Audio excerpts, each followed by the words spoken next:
have two Panhellenic sororities, Delta Zeta and Alpha Sigma Tau, and I'm going to talk about breaking the stereotypes about Greek life, because a lot of you know, I'm sure you have many ideas in your head about what Greek life is about, what we do in a sorority, but I'm going to break those myths and explain to you, persuade you, that Greek life is not what you think it is. So I decided to rush a sorority with probably a lot of the same misconceptions that you guys had. I thought that it was just like a bunch of girls, a lot of drama, like partying and like drinking and like crazy stuff like that too. But I quickly learned that it's not about that. It's completely different. It's really not what you think. So I've been in Delta Zeta since September, and I got initiated in the fall. So Delta Zeta is not the typical sorority that stereotypes portray. We are about philanthropy, sisterhood, academics, social, and leadership. So I'm going to first talk about what these stereotypes are and how they're false, but what we're doing instead, and the causes of these stereotypes, and what we can do to change them. So first, what is the Greek system?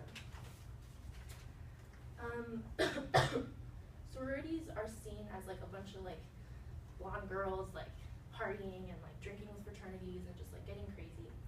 But Delta Zeta is the opposite. We have important values and traditions. The first myth I'm going to break is that we pay for our friends. A lot of people say this. When you're in a sorority or in a fraternity, you're paying for your friends. But it's really not about that. We're about sisterhood. It is our most important pillar, and it's something that Delta Zeta is very proud of. And I'm going to talk about sisterhood a little more later. The second thing is, the second myth that I'm going to explain to you is that we are stuck up and we only care about ourselves. But that's not true. We are actually very into philanthropy, and one of the most important quotes that us Delta Zetas like to say is that service to others enriches the world. Our national philanthropies, supported by both collegiate and alumni chapters, are speech and hearing and the painted turtle camp. So we also, another myth that I'm going to explain to you is that we don't care about school, but that's also not true.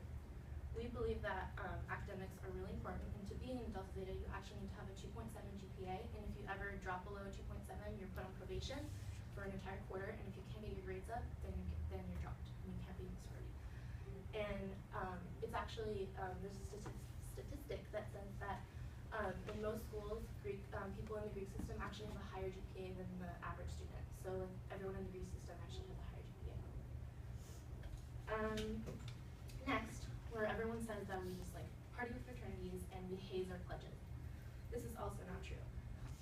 We actually have social events. We do have social events, but they're mostly things like formals where we can't even have alcohol, so that's not even a real thing. Most of our events don't have alcohol, and there aren't even fraternities there, so those are most of our events. And the last thing is, sorority girls don't get, another myth is that sorority girls don't really go anywhere in life, which is also false. We actually have a lot of opportunities for leadership, and when you're in a sorority, you make many connections because at most of our events, they're alums, and those alums also, they're adults and they have jobs and they can help you get internships. So when you're in a sorority, it's very easy to get an internship when you're done with school or to get a job because you have many connections all over the world. All right, so what are the causes of these stereotypes and what are we doing instead? So the media likes to portray sororities as being partying, but this is because that's what makes a great movie. That's the reality. That's what makes a good story. But what they're not showing is what is actually happening in sororities. So there is partying, but there are lots of other aspects that aren't shown, and that's why I think people have those misconceptions about Greek life, just because they're not informed and they don't even know what's going on. That's why I'm going to explain that to you. So I think also another reason that sororities have these like this negative misconception about the girls that are in sororities is because the girls that do rush feel like they have to fit that stereotype, and a lot of people think like, oh, I'm not going to rush because I'm not that kind of girl. And I think that makes a lot of people like step back and not want to rush, and that's why that a lot of people think that there are those misconceptions, just because you don't feel like you fit in, but like everybody fits in. Anybody can be in a sorority. In Delta Zeta, we are open arms to anybody, and almost everyone who rushes gets a bid. All right. We also have many